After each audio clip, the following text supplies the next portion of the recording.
Here's something I hear from men all the time. I know what I need to do, I just can't seem to do it. And what's underneath that is normally fear. It's that fear that sits on your chest, that kind of fear that you know that something needs to change, but you've been doing this forever and it's part of your identity. So there's that fear of, can I actually do this? Well, my guest today knows exactly what that feels like. Robin Waite is a business coach, an author, and the founder of Fearless Business. And he's one of the most honest people I've spoken to on my Safe Harbour podcast to date. And this is not a business coaching episode. Yeah, sure, we talk about how us men undervalue ourselves, but what this conversation is really about is this.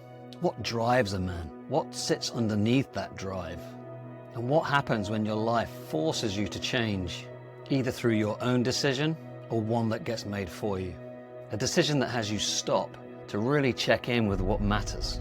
Because one point in his life, Robin shut down his 12-year-old business with his wife 8 months pregnant, and he had no idea what was coming next, but he made it happen. And 3 years ago, he got a diagnosis which changed everything. This is a conversation for men who have been pushing hard for a long time, and ready to start making changes today. So go and grab a cuppa and enjoy today's episode with Robin Waite.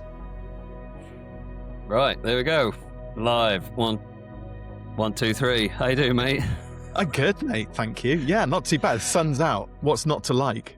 What's not to like about spring? I think I'm going to do that corpsing thing now that I said I wouldn't do. As soon as I hit record, I just get the giggles.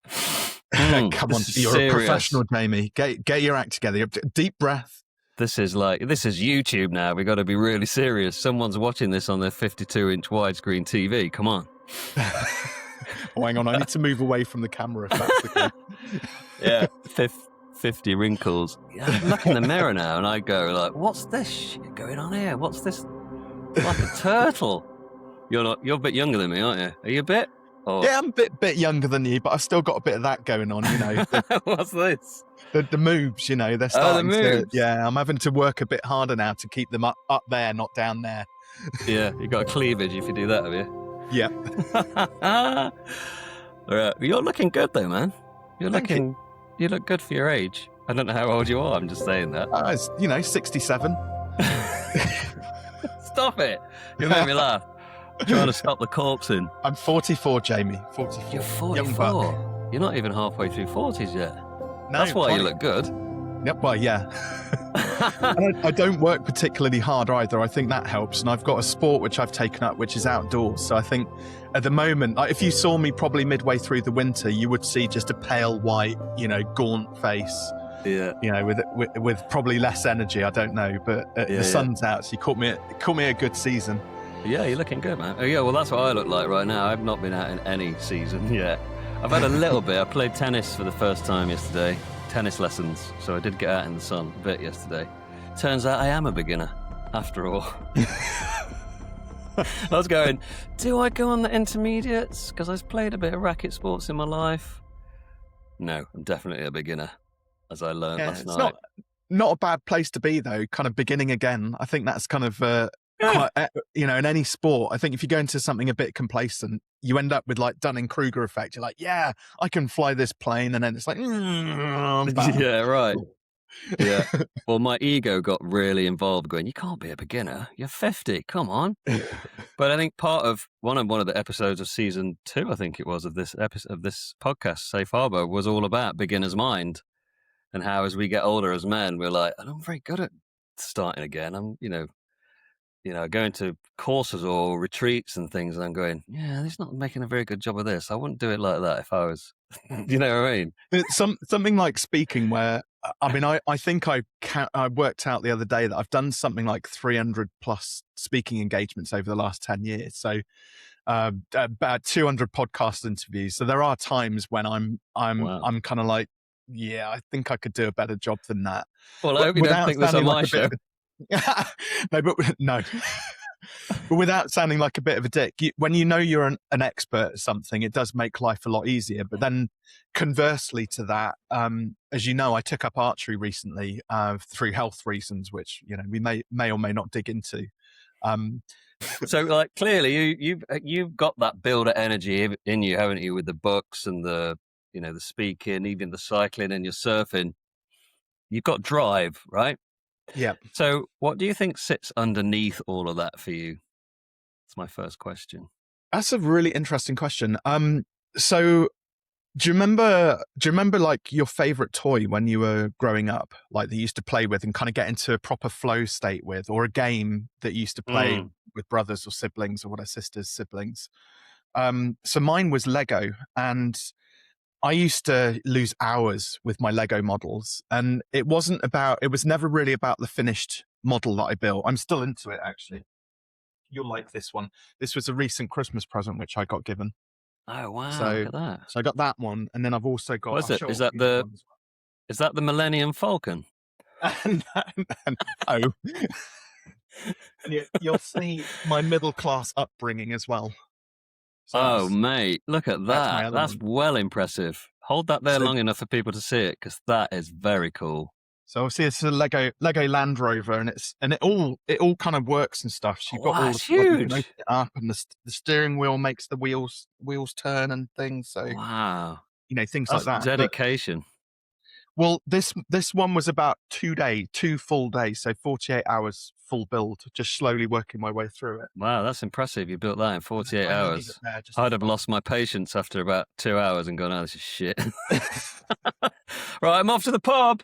See you later. Rubbish present, by the way. Well, back in the days when I was drinking, that it was like the perfect way to while away the hours. So get a pint of cider out and then start building some Lego. But going back to my childhood, it was never really for me about the finished model. It was about the process of building. And a very major part of this was because we've talked about this in the past, but I came from a bit of a how would you describe it? Volatile family sort of upbringing. So mum and dad used to have all sorts of rows, as I'm sure a lot of people will have been familiar in their own way in their own homes. And so to escape the noise, the rows, the shouting, the plate smashing, I would just disappear upstairs for 8 hours at a time, lock in and play with my Lego. And I think what that taught me is it's a learned behavior, is what I'm saying. So that builder mentality is very much an escape from other stuff in life, I think. Good in a way. So we all have like our shadow, don't we? All have our thing that makes us the person that we are and gets us to imagine and create and finish those things. But yeah, mine comes from a little bit of a dark place, really. But I think one of the things is like kind of now knowing that as an adult, I've been able to kind of hone that and tune it into, like you said, writing the books. I've run 2 businesses, both of those, one for 12 years, one for 10 years. So I've been very dedicated to my businesses over the years. Even the archery, I can't just have a basic bow and be done with it. I have to have a really complicated bow. So I have to learn about how it works, and I have to fix it and figure everything out and get back into that sort of flow state, because I just love that problem solving thing. It's an escape for me. So what's underneath that? It's fear based. It's like without having that safe space to go, it's really hard to explain. It's hard to kind of put into words, but it's driven by fear. But the reality is now, as a grown up, I don't really have those same things to fear. My dad's passed away. I have my own family now, which I've got to run, so I can run my family in the way that I want to. I can show up how I want to show up. But it's like I said, it's a learned habit, and I think I've never really quite let that go.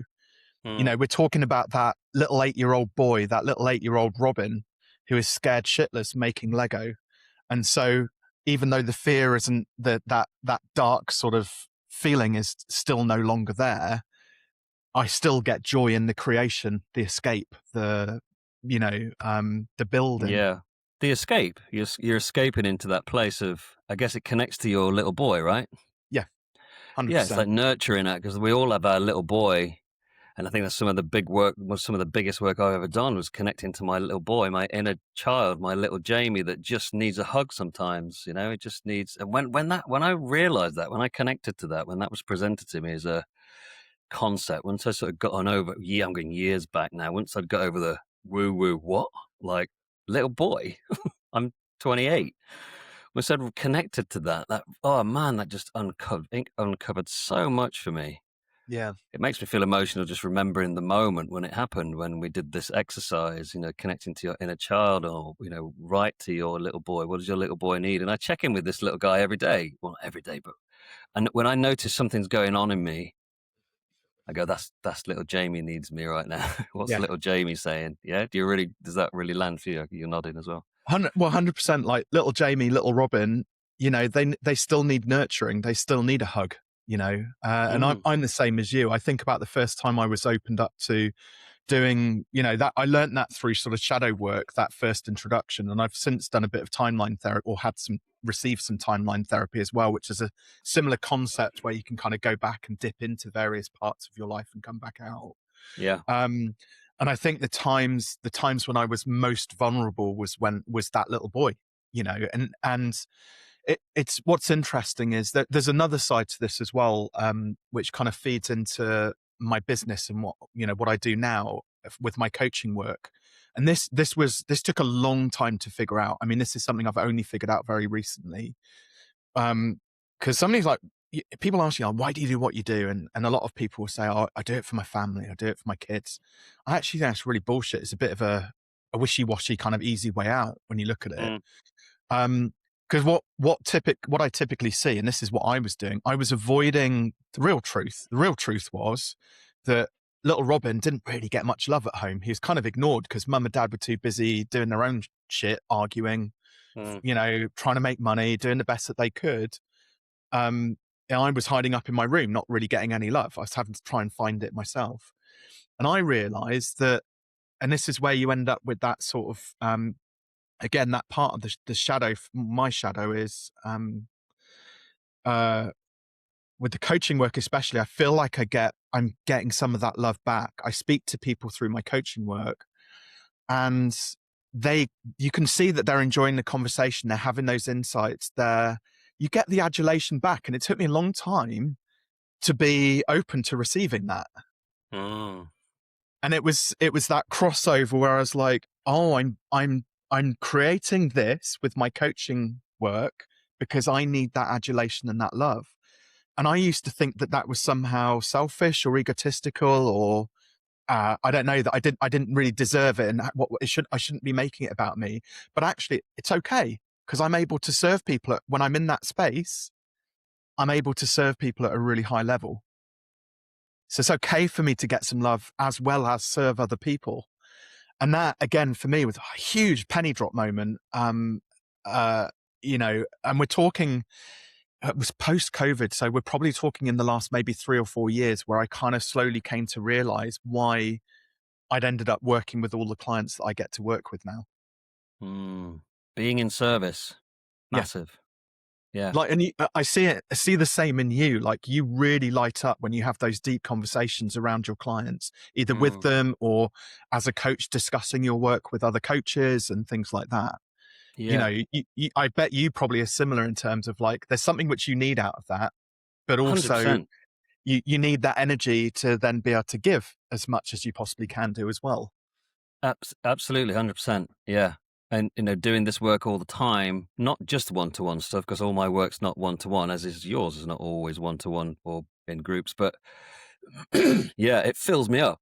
It fills me up to a point where I just feel like, can I get away with this? Real? Is this a job?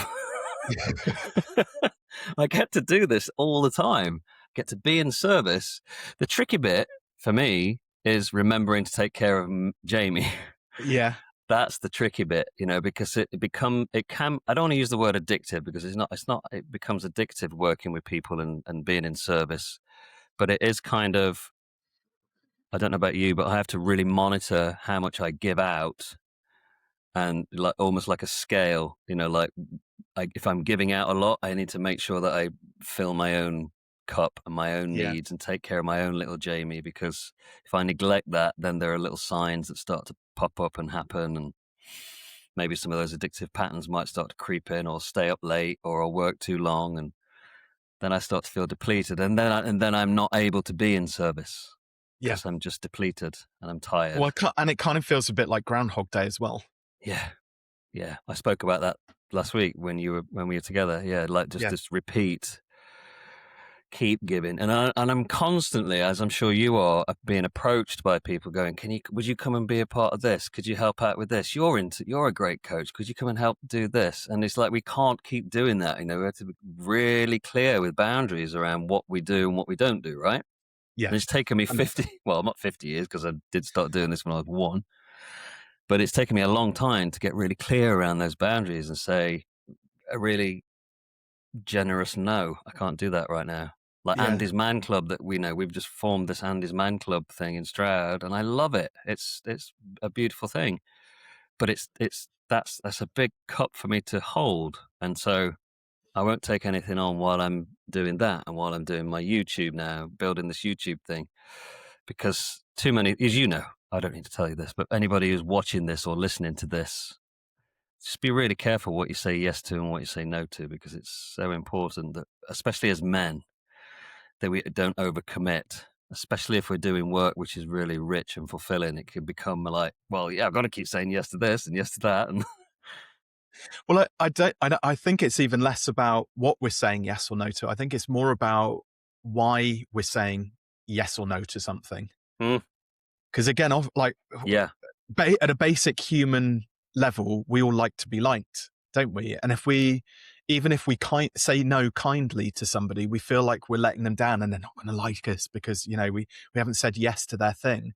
yeah, So I do think with a lot of people who are overcommitting and saying yes to too many things, you've got to ask, like, why are you doing that? And normally it's habitual as well. It's like a constant thing.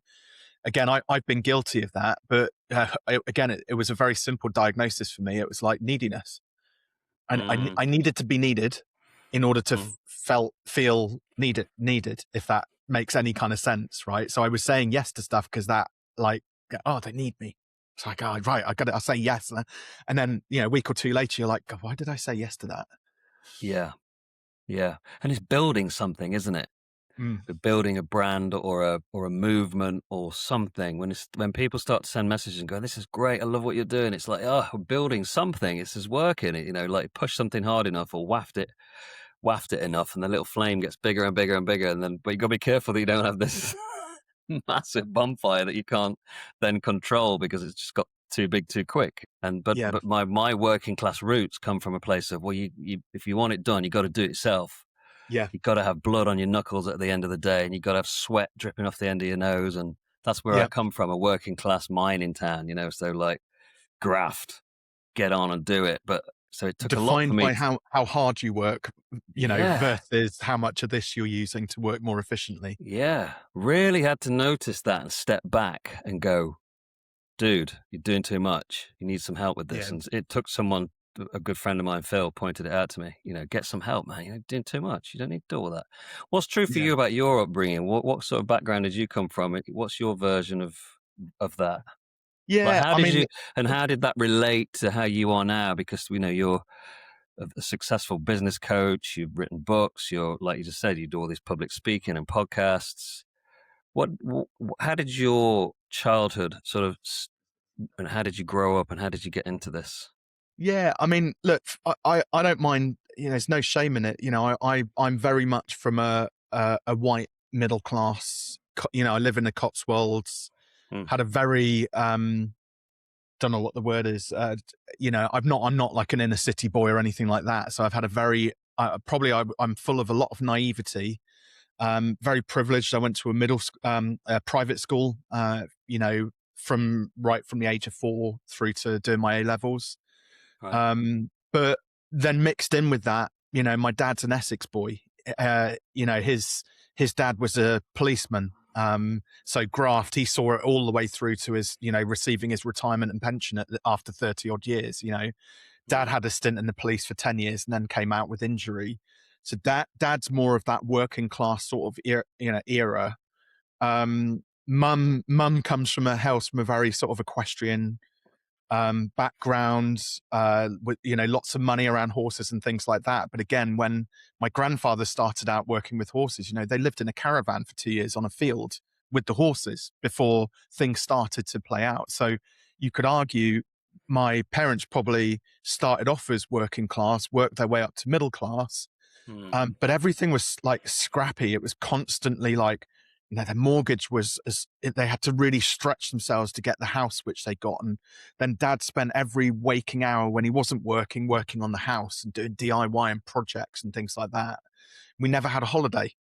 My holidays were, I'd me and my brother would get shipped off with my dad down to see my grandparents in Devon, which, don't get me wrong, was lovely. It's beaches and sunshine and go-kart tracks and candy floss and all the lovely things, the trappings of having grandparents in the Southwest. But we never got the experience of getting on a plane, going to, Ibiza or, I don't know, somewhere exotic, right? So, I think sometimes people look at me, maybe this is what I'm fighting, and maybe this gives us a bit of an insight. I think I'm fighting a lot of what people see on the outside, which is, oh, he's very lucky, isn't he? He's a very fortunate upbringing, private school and white, middle class. But no, I've worked fucking hard all my life. Yeah. From the point where I had a paper round at 12 years old, which I held for 5 years. I had the longest route in Minchinhampton. Don't know if you know it, Windmill Road. So that was and Dr. Brown's Road. Those were my routes.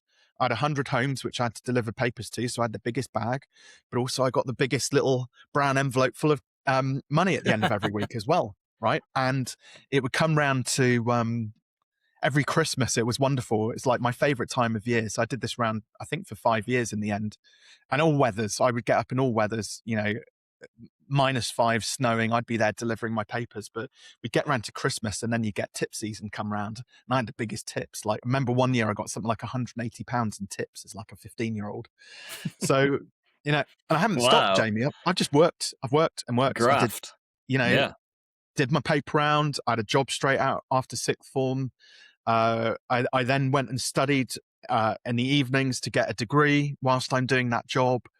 Set my first business up in 2004, and I've been running businesses for 22 years. I don't feel like I've ever really given myself that break until like more recently, when I'm like, why the fuck are you working so hard? Like, if you don't know any better, you don't ask the question, right? Or if nobody asks you, you just don't know. So no, you don't see it. You're swimming in water, you don't realize, right? Yeah, that's it. And other things as well, which kind of pay into this as well. Dad was a raving alcoholic. We didn't know this until he passed away.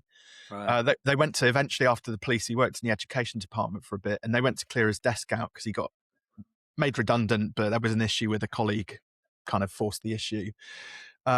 We found 3 empty bottles of whiskey in his desk in the workplace for the education department. And you're like, right, Jesus, Dad. And like emptying out the garage as well, where he used to go out and do his projects and whatnot. And like, we just found like dozens of empty cans of Guinness and full cans of Guinness, like dotted around there, a couple of bottles of whiskey, and you're like, fuck, I used to drink a lot, but I didn't realize it was that much. So you can see where a lot of the volatility in the home probably like points the finger in the direction of alcohol. Yeah. What would the people closest to you say really matters to you? On that same level of, people see Robin on the outside, the business coach, the books, like your persona, fearless business, and all of that. That's what most people will see of you, right? Yeah. But the people who are closest to you, what would they say really matters to you, do you think? Loyalty and respect are like 2 of my biggest values, and I know that a lot of my friends and family kind of see that. If I commit to something, I see it through, essentially. And it's meant I've been able to kind of forge some really incredible friendships, like deep friendships with just a few people. I get shit done. If I say I'm going to do something, I just do it. So, and I think, again, because I lacked that love, I think, I found it hard over the years to kind of dip into that emotional sort of, somebody described to me, I worked with a psychotherapist for a long period of time. And then she used this wonderful term to describe it. And I was like, yeah, do you know what? That's exactly it. She described me as with a stiff spine, but a warm heart or soft heart. And I was like, that's perfect, because I'm stoic. I get shit done, but also inside there's this little bit of emotion ready to kind of come bubbling over and spill out. That's my experience of you in the time I've known you. Yeah, because like we walk around with this veneer, this billboard version of ourselves, don't we? Especially if we're known for what we do quite well, and it's I don't know about you, but it's hard. I find it hard sometimes to allow that version of myself that's inside to come forth and allow other people to see that version of me. Obviously, as a coach helping men in midlife, that people assume that I've got my shit together, and I ain't. It's partly why I do what I do. Yeah, exactly. It's You a know, major like, major part. Coach, you find as well, like when you're working with your men, this is the same with my clients. I'd be curious whether you find this as well. You'll be working through something, and then you'll be like, in the back of your mind, you're thinking, yeah, I should probably do that. all the time. Like it holds you accountable. It keeps you accountable, Of doesn't it? And I course. Yeah. think that's part of the reason you become a coach, is because you want to hold yourself. You want to be accountable as well. Yeah, of course. When we've been on this journey, as individuals to get to this point, and so we have a lot of experience to pass down. But it's not about giving advice. Coaching is not about giving someone tips and advice how to do things. We all have that creative. We are all creative, resourceful, and whole individuals. We have that in us, all of us. As coaches, we just call that forth, and we give men the tools, or your clients the tools to be able to figure that out themselves, because we want them to do that, don't we? We don't Yeah. want to go, right, do this, this, and this, and then everything will be cool, because that's not the way. It's just not the way it goes, is it? Nothing's a We straight don't do line. that with our kids. Our kids need to learn by making mistakes and falling over and scratching their knees, and we need to teach our kids or give them the tools to be able to go, right, that didn't work out. Let's try it again. Let's do something different. Yeah. Hopefully, and even if they do, that's fine as well, because they're learning. At some point, they're going to go, right, and do it differently this time. Yeah. Same in business coaching. It's the same in life. You know, we're going to fuck up constantly, and life is full of suffering. It's not an Instagram reel. Life, especially the older we get and parents start to die, and, you know, like kids start to leave home and things start to transition and change in midlife. As men, we have to recalibrate. We have to recalibrate the whole thing. We can't live in our 40s and 50s on the same operating system that we relied on in our 20s and 30s. We have to adjust and recalibrate and change. Why not, Jamie? Why not? I want to have those 6-pack abs I had in my 20s. Oh, I see what you mean. I was like, why not? What do you mean, why not? Why not? Why would you not All be those able to live girls that I had, hanging off my coattails, and Nah, it doesn't work anymore, man, I'm afraid. No.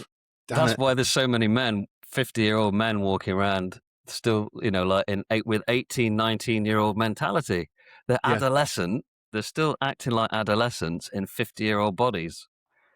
This is why we've got all these idiots in bloody parliament and whatever. They're all just adolescent kids, aren't they, with massive bank accounts. Hey, how's the conversation going, man? Are you enjoying the podcast? It's a good one, isn't it? I just want to pause for a moment. I won't keep you too long. If this is hitting a nerve, then that is probably because it's not new. It's probably because something in you knows something is wanting to change, and that moment could be right now as you're watching this. You see, most men don't need more information. They just need a moment to stop and know that this is the moment. This is the moment that change happens. You can feel it in your belly, right?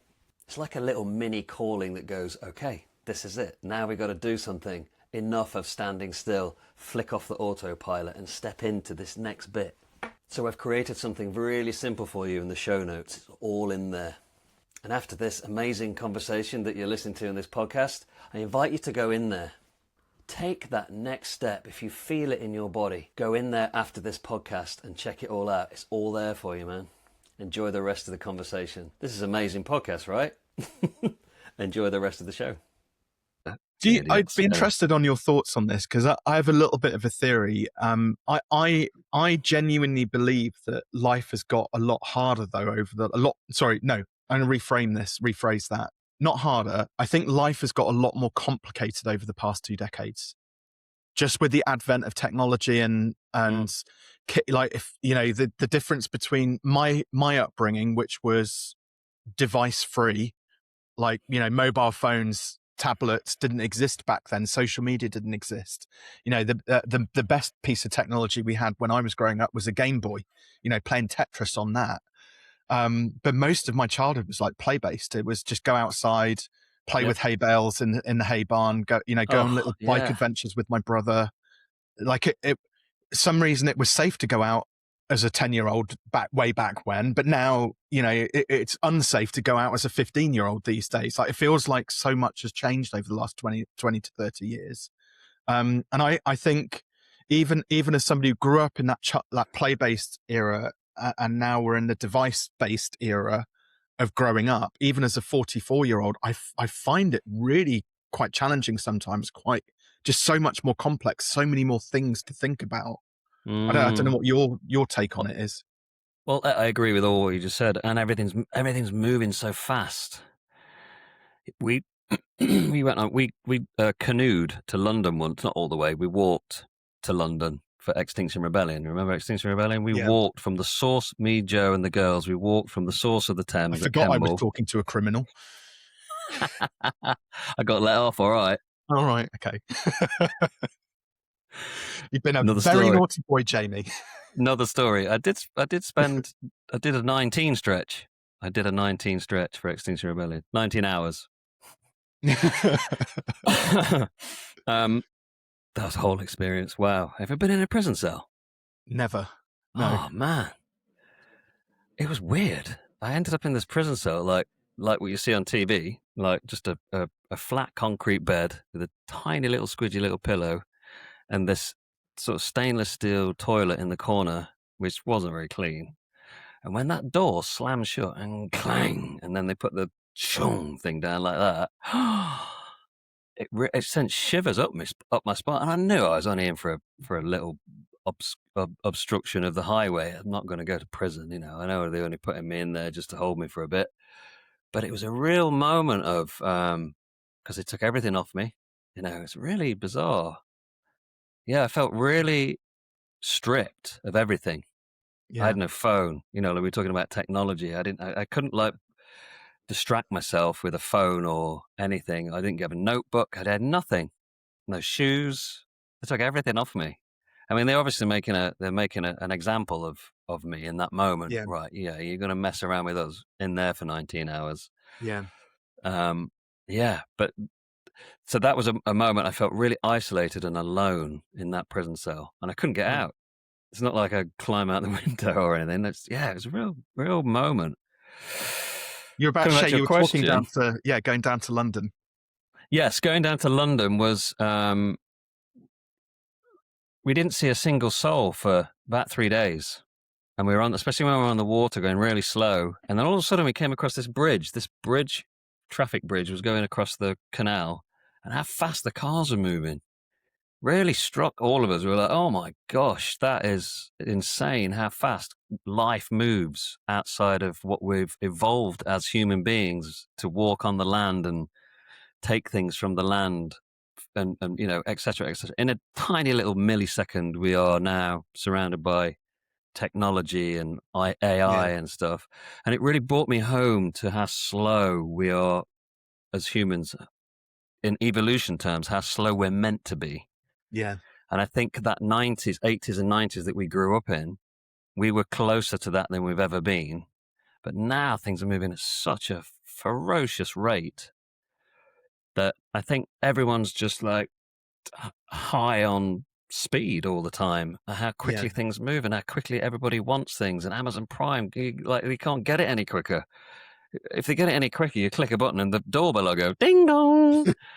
I mean, we're heading towards that. Fucking drones flying around everywhere. It's like, it's so funny how the human brain adapts to that immediacy, though, doesn't it? Yeah. It's like a drug, right? So I remember going on a flight once where it was the first time that I can't remember which airline it was, but it was the first day that they'd had Wi-Fi on board on the plane.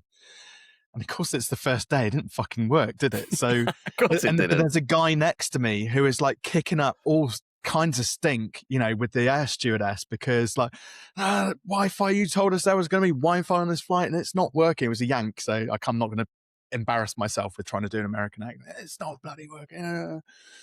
And I couldn't help myself. I turned to him and I was like, yesterday Wi-Fi didn't exist on this plane. Like you're losing. And he's like looked at me and it's like, you're losing your shit over something which somebody made up. They made up the plane, like the designing the plane, the fact the plane, somebody made all this stuff up. The internet, somebody made that up. Your work, somebody invented that. I Yeah. listed off all this stuff, and then I was like, and then we get to Wi-Fi, and somebody made up that they were going to stick this thing on a plane, and now you're pissed off because when it didn't exist yesterday, now it's not working today. And he just silence. You could see like the cogs were going, and Yeah. then he was like, yeah, fair point. Yeah. You're flying at 700 miles an hour at 12,000 Yeah. feet. It's a Not fucking, enough. it's a fucking miracle. And you don't have Wi-Fi?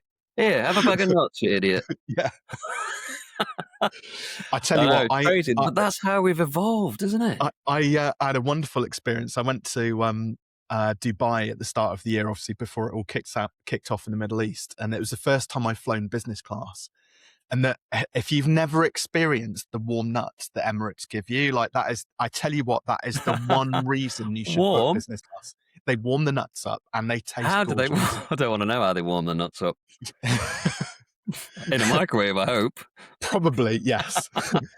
Were you imagining the stewardesses with bags of nuts that they sat on top of, like mother hens trying to, I'd hope so for 10 grand, yeah. Well, it wasn't class. quite as expensive as that, but it was still a stretch. But yeah,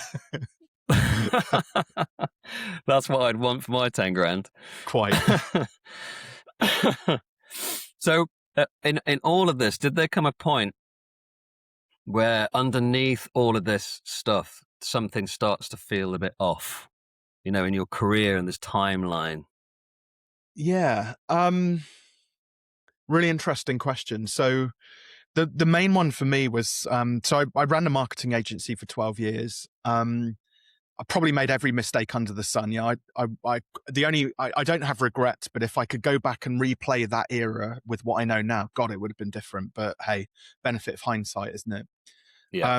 But I got to a point with that agency where we were still, even after 12 years, pulling all-nighters, doing project launches on Fridays. Things were going wrong, and I was getting called into, by clients over the weekend and stuff like that. And at the time, I just couldn't figure out a way out of this. And it was a successful business. I mean, it paid for my first house. It was, it was great. Yeah. But inside, I was fucking miserable. And I met Charlotte towards the back end of my agency days. And Poppy was already here. And I remember going out, cycling with the club when I used to go out every Sunday. And I went down, Froster Hill. So it's the only categorized climb in the area. But we were going down it. And for the first time I hit over 50 miles an hour on my push bike. So I tracked it on GPS. I went to 52.5 miles an hour. This little push bike down. And I had the fourth fastest time on Strava descending it, right? Wow. Thousands of people. But I got to the bottom of it, and probably the adrenaline started to either kick in or wear off or something. And I just broke down, floods of tears. And my cycling buddies are like, what on earth is wrong with you? And I was like, I'm fine. Just I needed a moment. Just, go and hook me up with some coffee and cake, and I'll join you at the cafe. So we're on the back end of the ride. Anyway, I ended up going, and again, I always like to clarify this because I think I say this story and some people are like, oh, you're going to kill yourself. Don't get me wrong. The thought probably crossed my mind, but I ended up just going to a quiet spot next to a railway line just to process. And in part because there were trees there and it was a hot day. I wanted to just get out of the heat. I sat there, and then the train does whiz past. And in that moment, like you talked about that moment that flashes in front of you and you have these insights. I was like, fuck.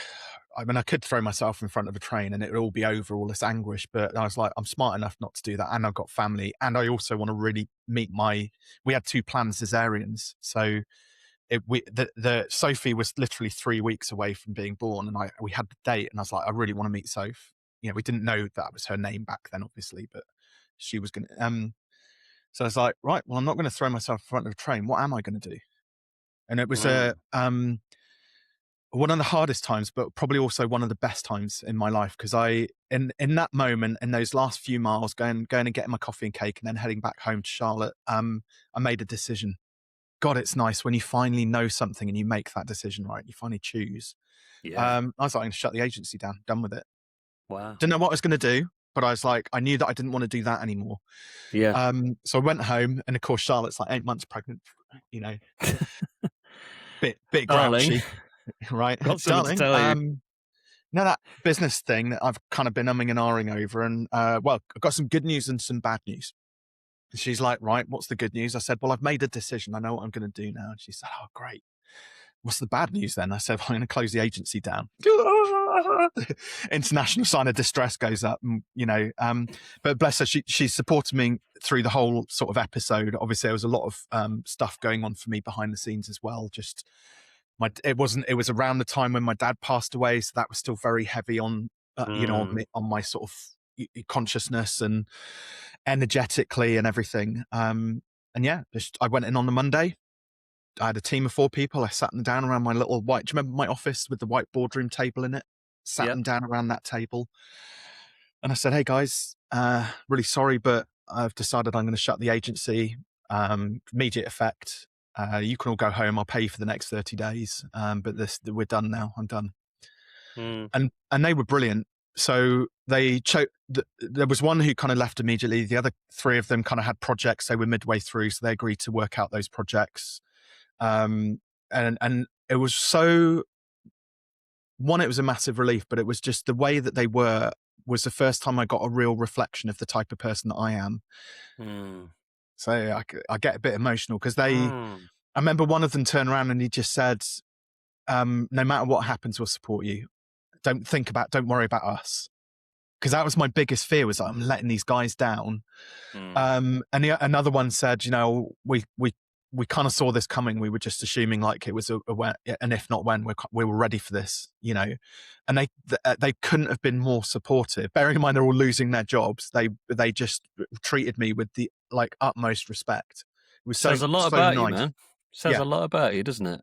Yeah, that's great. And then I shut the agency down. In the interim, I did get an offer for that agency. That didn't really go to plan, but I won't bore you all with that sort of story. But enough money on an earn out over a couple of years that basically I could step away with a clear conscience from the business, not have to work for a little bit. I had the most wonderful summer when Soph arrived, like paternity leave and spending time with the family, because I'd done like the barest minimum when Poppy arrived, like my 2 weeks, and then I was back to work.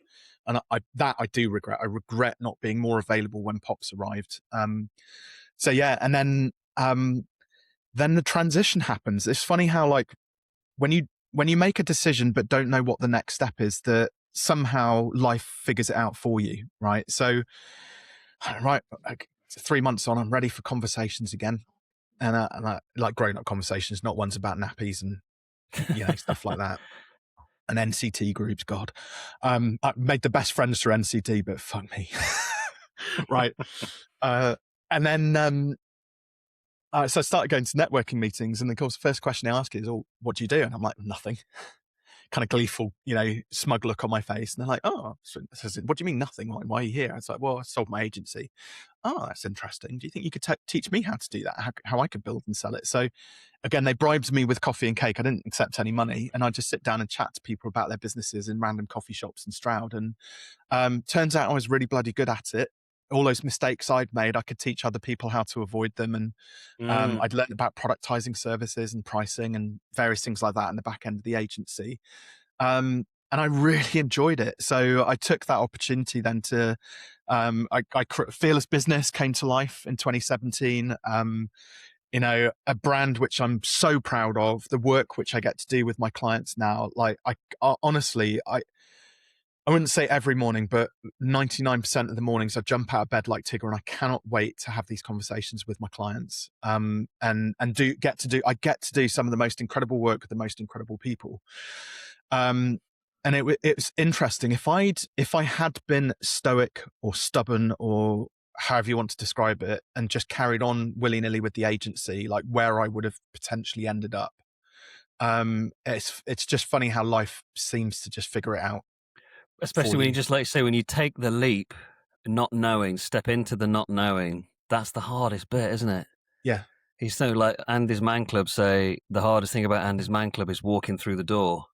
It seems like the easiest thing to do in the world, but walking through that door is the hardest thing. It's the same stepping into the unknown, leaving a job, leaving a career, leaving a relationship, whatever it is, whatever we are having the courage to step away from. That is the hardest bit. But once we do, the universe goes, "I've got you, man. It's okay." Yeah. It's okay, but you just got to trust, right? You got to trust. And it gets proven to us so many times. You and I have done it multiple times where we've gone, screw this. I'm just going to fall backwards and just Yeah. hope that the universe catches me. And it always does. But it's Well, hard do you to know, it's pull interesting you talk back. about Andy's Man Club. Obviously, I've been coming to the Stroud meetings as well. And that I still got that feeling that first night, and it was the first time for everybody because obviously Stroud's only just Andy's Man Club in Stroud's only just started recently, so it was the first time for everybody. But I still got that anxiety about showing up, parking a car in the car park, walking down those steps, going through that door. That still doesn't go away, no matter how confident or like whatever your life experiences are, your age or what your background is. And actually I get so much joy out of coming to Andy's Man Club because well, the men there are just lovely, just a decent group of blokes, and you can see what they're going through, the struggles they're going through. And I remember, I think it was you said on the first night, it's not just about going there for you, you're also there for others. Like you can hold space for everybody benefits from it, both ends of it. But then there's also the other side of it is like when you get through that door, there's the good stuff which starts to happen. Like I feel a part of something. So you noticed on Monday when that person kind of walked in, I could have waited for the guys in the black shirts, the Andy's Man Club shirts to get up because they're the organisers. And I was like, no, sod it. I'll just get up and go and speak to the guy and tell him about Andy's Man Club and invite him in and stuff. Like, why not? Why should I have to wait for you guys to do it? Yeah. Even though I haven't got my AMC shirt yet. I'll fucking do it, right? Yeah. We've earmarked you, by the way. You're on the list for potential facilitators. Well, there we go. But so yeah, but it's still scary. First time for everything is still scary. But every time I've stretched myself, like good stuff sits on the other side of it. What's the fear? Because does fear have many different coats or flavors? Because fear's not one flavor, is it? No, I'm asking myself this question as well. It's like, what is fear? What is that? Is it, in this case, it's the fear of the unknown, isn't it?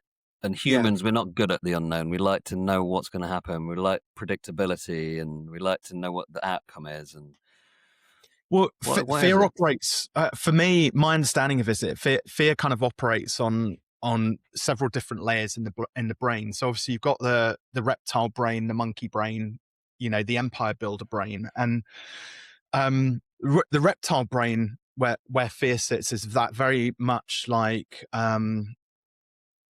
automatic response to something. You remember the very cliched sort of story about the grasses rustling in the trees, and if you live in the desert or in Africa somewhere, it could be a lion or something that's in the grass and it's going to jump out and eat you. That's a genuine, very deep fear and very normal fear to have.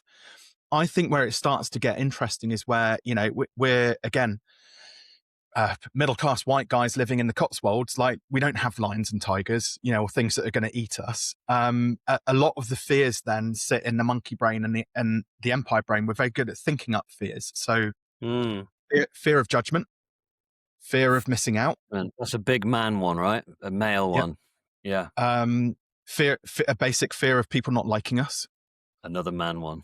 Fear of failure. Well, what if I do this and it doesn't work? Yeah. Yeah, of course. But most of these are things that we think up. They're not actually a danger. Yeah, they're not a direct threat or danger to us.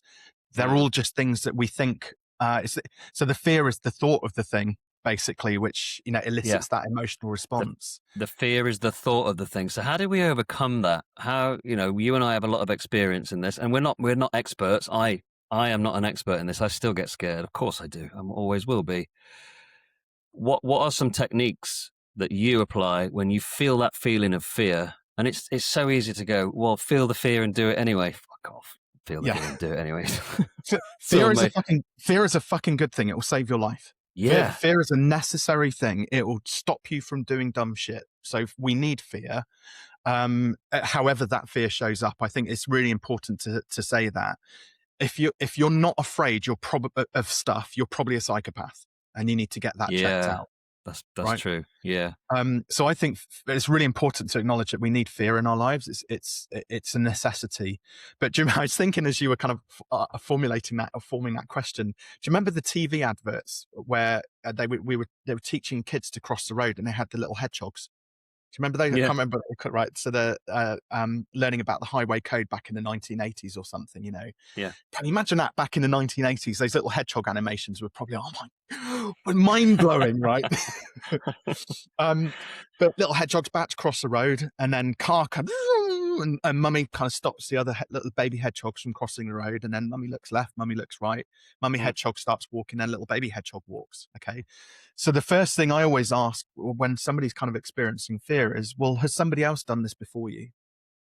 Yeah. And are they okay? And then I probably go, Yeah. oh yeah. So, fear of walking into Andy's man club, right? Well, there's 350 clubs. I don't know how many men are in the whole sort of community as a whole, right? Tens A of lot. thousands of men have probably walked through that door.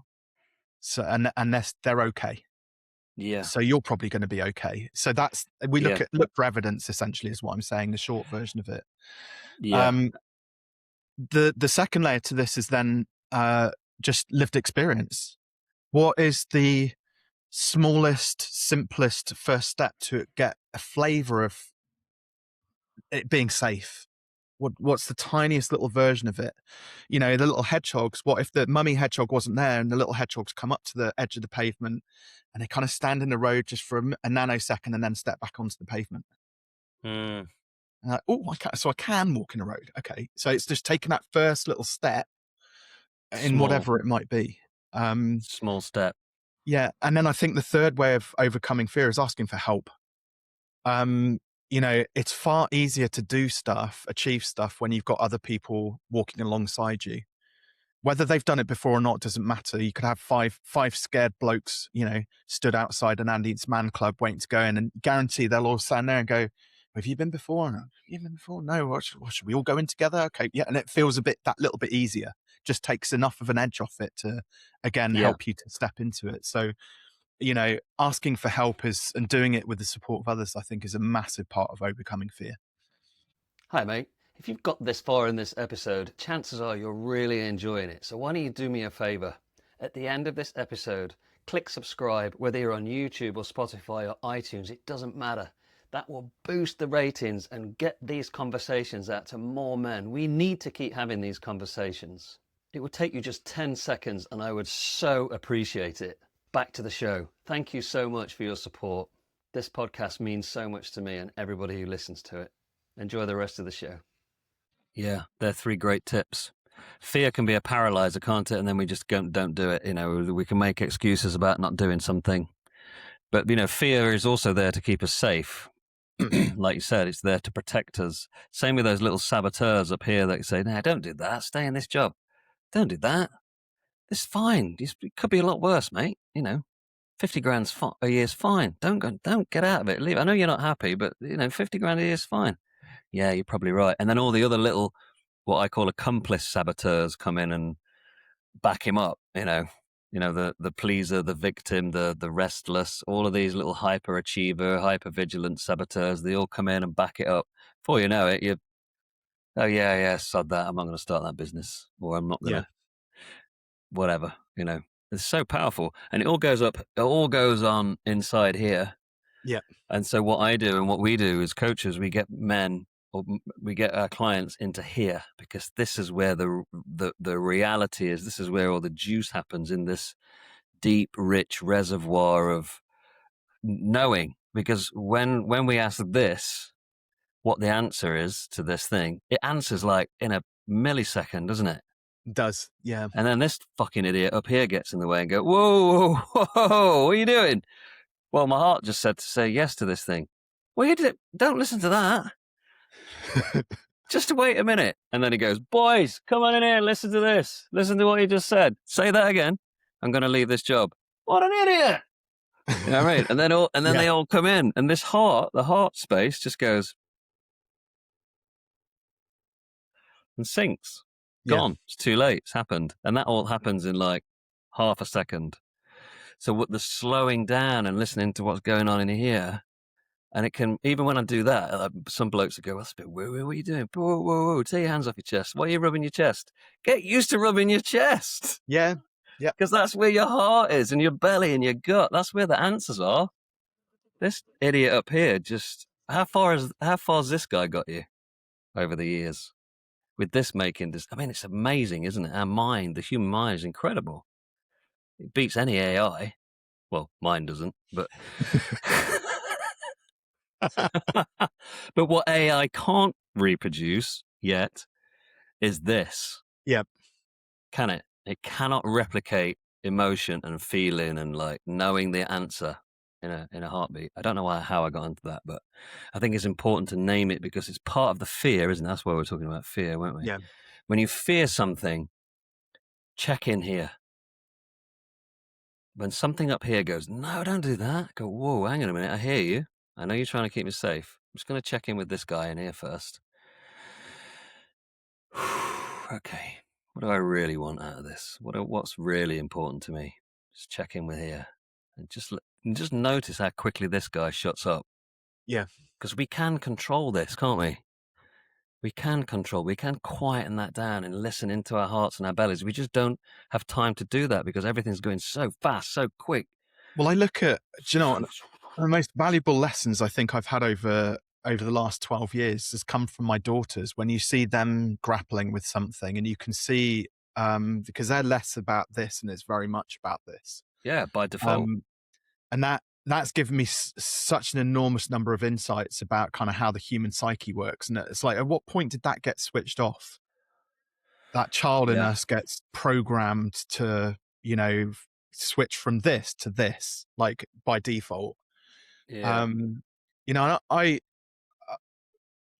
always ask people a very simple question when they are struggling with something, or if it's fear-based especially. I try and just get them out of this and just say, look, what would it look like if it was fun? Because actually fear and excitement show up the same physiologically: fast heart rate, sweaty palms, all the rest of it. It's both they both you know, put out the same physiological things. So then if you can get somebody to shift from fear into excitement, they can imagine what it might look like if it was fun. Again, you're tapping straight into this again. Yeah, that's where all that is. Yeah. Excitement in your heart and your belly and your butterflies and all of that. Yeah. Yeah, I love that. Yeah, especially in business, what you're talking about. Yeah. Because if it doesn't excite you, then why are you doing it? You're doing it for money? God. The amount Don't of do it for people who are just money. Do it for fucking excitement. miserable running businesses. And you only have to look, like, you look at billionaires, millionaires and stuff like that. And I guarantee you had 100 billionaires in the room, 50 would be happy, 50 would be miserable. Yeah. Like there's no science to it. It's just, I think there's a part of this which people don't understand, is that they're kind of projecting into the future, going, when I meet the girl of my dreams, when I get the beautiful house, when I get the fast car, when I make my first million, I'll be happy. And it's like, no, you start with happy and you finish with the house and the car and £1 million, right? You have to start with happy, because then when you get those things, you'll still be happy. Yeah, because when is enough? Yeah. You know, because $150 million is not enough. What? Surely it is. You know, that story of that guy going into the billionaires, like the Wolf of Wall Street, you know, goes in as a multimillionaire, whatever, and there's this billionaire, he's got all this helicopter pad and stuff, and he goes in there and his mate goes, God, look at all this, it's amazing, isn't it? No. And he turns to him and goes, yeah, but I've got one thing that this guy will never have. He said, what's that? He said, enough. And it makes me shiver every time I hear it, because it's so true, isn't it? There's a book along those lines as well. I think it's called When Is Enough Is Enough. And Really? the guy who wrote the book went around interviewing. What he did is he strategically found people who had, you know, each person he interviewed, the next one had more money than the previous one. So gradually he worked his way through, like, you know, $10 million, $100 million, $1 billion, 15 billion. And so he said there was just a common theme between all of them. And it was like, every time he went and sat on one of their boats, that person was looking at the bigger boat next door, going, I want to get that boat, you know, or in the big corner office and saying, well, I don't want this one. I want the penthouse. It was all, and he was very successful, this guy himself. And through what he learned from doing this series of interviews, he sold everything. got all of his material possessions, literally sold everything, and then went on this mission to figure out when was enough for him. And Wow. actually what he discovered was when he sold everything, that was enough. Wow.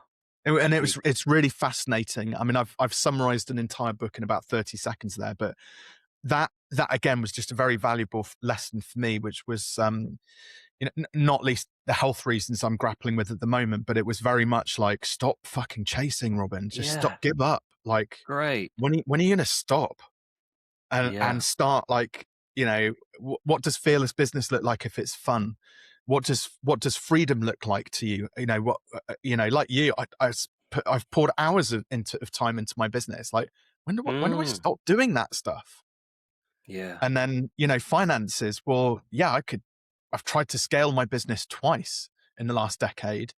And both times I've done it, it's like you go from, tiny bit of input, maximum output, right? It's nicely leveraged. You try and scale and it's like masses of input, tiny little improvement in terms of performance. You're like, what's the Wow. point? Really? What's the Yeah. point? Yeah. Okay. Yeah. So yeah, Yeah. so free, What's fun, more important? fun and fulfillment, freedom. Yeah, you got to have money to live these days. Everything's expensive, but like getting by is actually, I think, an acceptable place to be sometimes. Of course it is. There's no shame in that. There's no No. shame in, the fisherman story, you know that one, don't you? With the Yeah. fisherman who's like, when that's enough, go and buy a bigger boat and all that. For what? Well, then you can have this and then you can have that. And then eventually it's like, and then you can have that and then you can sit and do nothing all day. That's what I did in the first place. Yeah. Why am I chasing all that? To just come back to the same thing of being sat on the dock with a fishing rod. There's nothing wrong with being a fisherman with a fishing rod. Yep. If you've got kids, being a good dad, being a good partner, all of that stuff, it's worth more than any money, surely. Surely we're going to get to 85 and go, yeah, that was the point. And enough people told me about it, so why didn't I fucking listen? Yeah. Yeah. Why, we That's are it. old enough now to listen to it now. We don't need, why wait till we're 65 and rich and go, Yeah. I just missed 15 years of my kids growing up. What an idiot. Why did I do that? So if you're getting by and you're making enough money and you're healthy and you've got a house and all of those little things that tick, tick, tick, tick, tick, we are still in the 1%. Yep. Anybody who ticks those boxes, clean running water, all of that stuff that we take for granted, we are in the 1% or something, isn't it? Or 5% of the population of the something planet. crazy like that. It's insane. If you've got an iPhone or a smartphone, again, you're in the top 5%. Just because we were lucky enough to be born in the United Kingdom. We are lottery winners 10 Yep. times over. And if you've got your health and everything else on top, it's a fucking miracle. Something like 18 trillion to 1 that we're even here. Yeah. For a start, that sperm went into that egg and boomf, here we are. Yep. Like, we can going a bit, we can get a bit like, but it's true. We have to keep coming back to it. It can get a bit cliche, but it's true. We're chasing all the time, man. Mm. You've had this health thing going on. It takes something sometimes to go, right, enough. Yeah. Stop. Pause. What's going on? Yeah. What's really here? What really matters to me? What really matters to us right now? That's why I do my videos. I'm like, dude, stop. Pause a minute. Take some big breaths. I love the phrase you gave me. So when we talked the first time, I shared with you about my health challenges, and kind of talked you through what changes I was making in terms of, like, from a decision making. I'd always felt a lot of guilt around if my work took me away from the kids and Charlotte, and if it ended up creating extra pressure for her, because she's still working as well, so she has her stresses and responsibilities. And there was something that you said, a phrase to me, which was, you have these jolts and then it brings life very sharply into focus. And that has stuck with me so much, because all of a sudden, so essentially, I'll probably give it some context for those who are listening or watching. So I got diagnosed in August 2024 with a tumor, a benign tumor on my brainstem. So I've got, probably more than anything else, I'm going to be around for a good long time, because it's benign, very slow growing, if it's going to grow at all. But where it sits on my brainstem gives me a few, like, very fine motor problems. I get cramped very easily and things like that. So in the grand scheme of life, I'm kind of doing all right given what I've been given. But after getting through the initial piece of, like, anger around, like, why me, by about September, October, after the diagnosis, I kind of come to terms with it, and with the help of speaking to people like yourself, because getting that external perspective was massively important to me and helpful. I was then like, no, fuck it. I've been given a gift here. Like, don't see this as a problem or something I should be angry about or ashamed by, or I don't know what, but I've been gifted a second chance at starting my life, but doing it on my own terms. And I was like, do you know what? Fuck it. I'm going to get on that plane and fly business class and go to Dubai because I want to do that. It's okay for me to do that for me. That's what I need to fill me up. Everybody has their own thing. I've always wanted to go to an event in Dubai, so sod it, I'm going to go. And yeah, it was inconvenient for Charlotte and the girls. You know, I think they missed me. But I had a most amazing time, and I came back refreshed, invigorated, full of ideas, like full of energy. I was able to share my journey with like my clients, and it just brought this different level to the work which I get to do. And I'm sure you've probably experienced that as well yourself, where you know, that leveling up when it happens, but most people unfortunately wait until they have the heart attack, or it's not a benign brain tumor, it's a grade 4 glioblastoma, and two weeks later they're gone.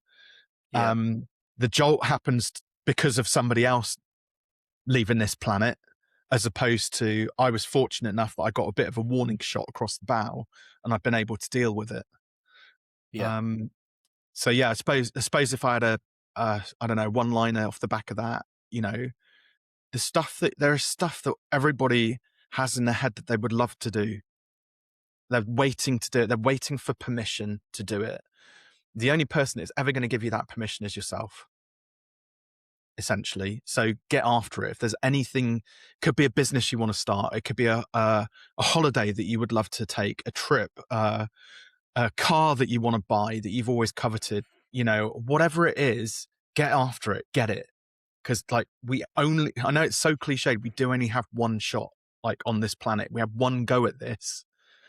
And your deathbed at 85, Jamie, when you're sat there, you don't want to look back and go, God, I wish I'd bought that car. I wish I'd done that trip to Dubai. I wish I'd, you know, disappointing way to see out your last few days, right? I want to go on that deathbed knowing I've done everything that I wanted to get done. Yeah. And midlife is the time to do it. You know, this is it. 40s and 50s, prime of your life, wisdom. Maybe you've made a few quid.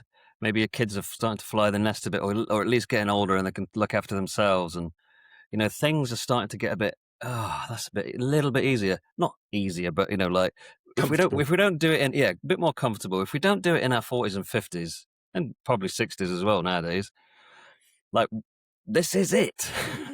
It's so true what you just said. All of that stuff. Like, what are we waiting for? Yeah. What are we waiting for? Permission. Even still, right?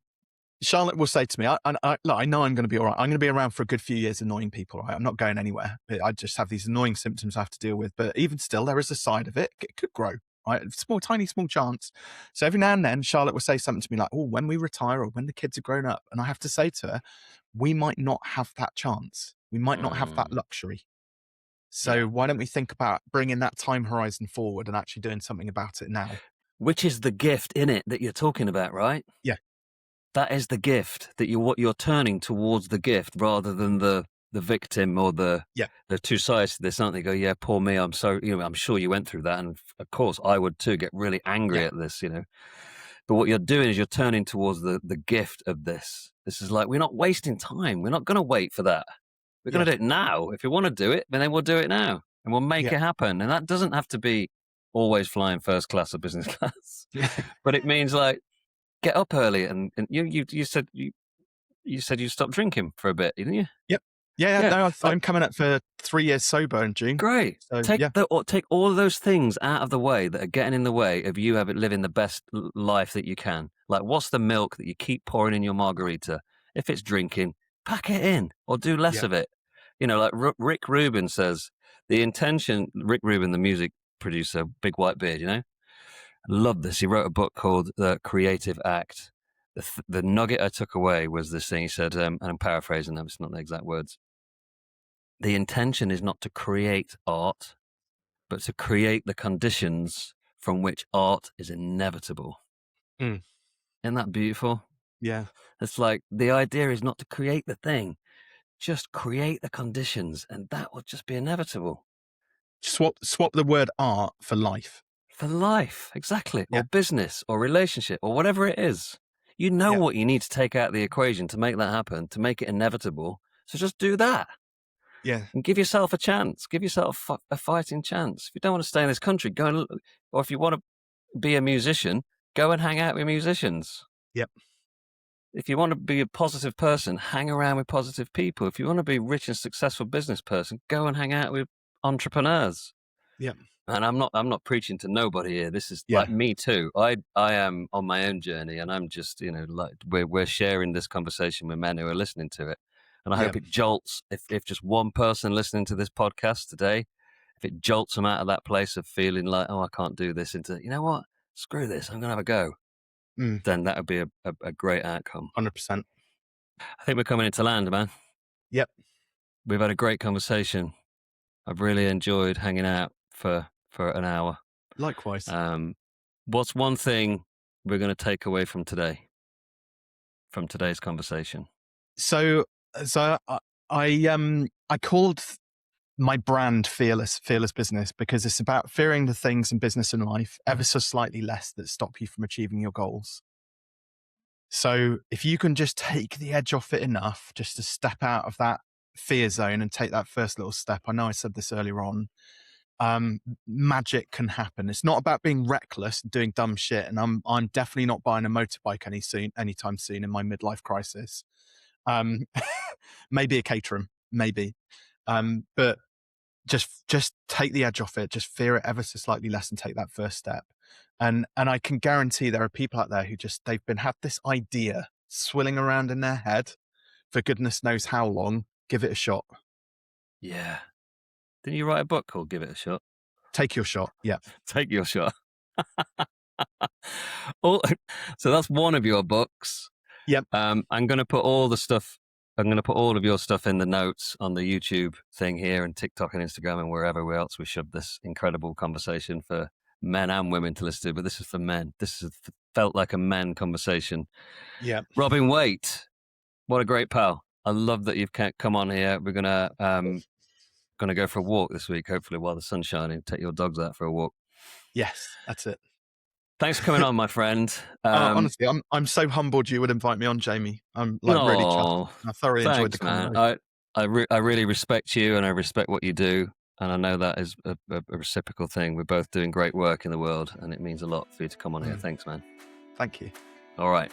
See you next week, everybody. Thanks for joining Safe Harbour. See you next week. So that's another episode of Safe Harbour. Thank you so much for being here and listening in on this amazing conversation. And if you enjoyed today's show, give us a follow, give us a like, and share this with another man who you think might need to have this conversation. Another new guest next time. Tune in. Have a great day, man. And remember, you are amazing, right?